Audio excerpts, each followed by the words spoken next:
My dear lovely viewers ఒక like comment పెట్టుర్రువే మీకు పుణ్యం ఉంటది. బొక్క బొక్క బొక్క ఆర్‌సీబీకి 17.5 కోట్లు బొక్క. 17.5 కోట్లు కాదు బావమా, గ్రీనియానికి 17.5 కోట్లు, మ్యాక్స్‌వెల్ గానికి 11 కోట్లు, ఇంకా అల్తారిఫ్ జోసెఫ్ గానికి 17.5 కోట్లు. ఐపీఎల్‌కి ముందు ఎక్కువ పర్సు మా దగ్గరనే ఉండే. ఈ ఎక్కువ పర్సు ఉన్నది కదా మంచోళ్ళం కొంటారేమో అనుకున్నా. మళ్ళా ప్రతి సంవత్సరం జరిగేదే మళ్ళా జరిగింది. మొయిన్ అలీ, స్టోయినిస్, దూబే, హెడ్డు ఇటువంటి ప్లేయర్లందరిని మన మేనేజ్మెంటే రిలీజ్ చేసింది. అంతెందుకు మొన్న రిలీజ్ చేసిన షాబాజ్ అహ్మద్ కూడా ఎస్ఆర్‌హెచ్‌లోకి పోయి దుమ్ము లేపుతాండు. విరాట్ బ్రో నువ్వే గట్లంటే మా పరిస్థితి ఏంది చెప్పు.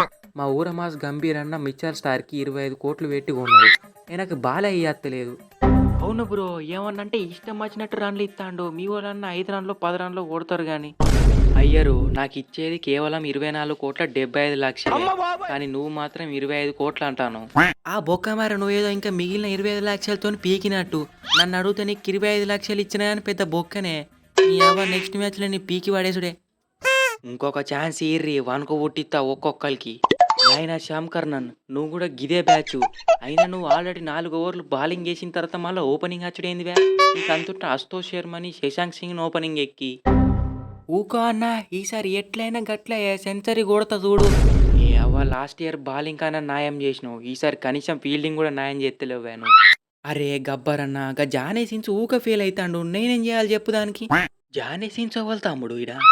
ఊక ఓపెనింగ్ ఎక్కి ఫెయిల్ అయితే చూడు గైననే. జానీ బెస్ట్ తమ్ముడు అది. గబ్బర్కి దెబ్బ తాకి గబ్బర్ అంటే మీరు పంజాబ్ని దెబ్బ పెట్టి మీరు అంటారు. కాదు విరాట్, ఈ సామ్ కర్ణన్ గాని ఆల్రెడీ రిటైన్ చేసిళ్ళు.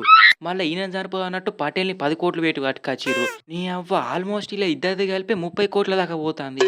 గబ్బరు మీరు 30 కోట్లు కాదు ఇంకొక 60 కోట్లు అప్పు తెచ్చి పెట్టినా కానీ మీరు ఉండేది 6th లేకపోతే 7th పొజిషన్లోనే. మీ టీంకి శ్యామ్ కర్ణన్ గాడు, పటేల్ గాడు ఎట్లనో మా టీంకి గ్రీన్ గాడు, అల్జారి జోసెఫ్ గాడు గట్లా. విరాట్ బ్రో ఇదంతా జస్ట్ ట్రైలరే. నీ అవ్వ అక్కడ వేరే టీం వాళ్ళు ఫుల్ సినిమా చూపిస్తారు వే. గ్రీన్ తమ్ముడు ఎంఐలు ఉన్నప్పుడు మంచిగానే అన్నావు కదా వే, ఆర్సీబీలో ఖర్చుతోనే మళ్ళీ ఏమైంది నీకు. ఫస్ట్ టైం మా టీంకి ఒక న్యూజిలాండ్ ప్లేయర్ బొక్కల మీద బొక్క పెడతాండు. బెన్ స్టోక్స్ టీంకి సెట్ కాలే, అందుకే ఆయన వదిలేసి ఈయన తీసుకుంటే ఈ అవ్వ ఈయన బెన్ స్టోక్స్ కంటే దారుణంగా ఉన్నాడు.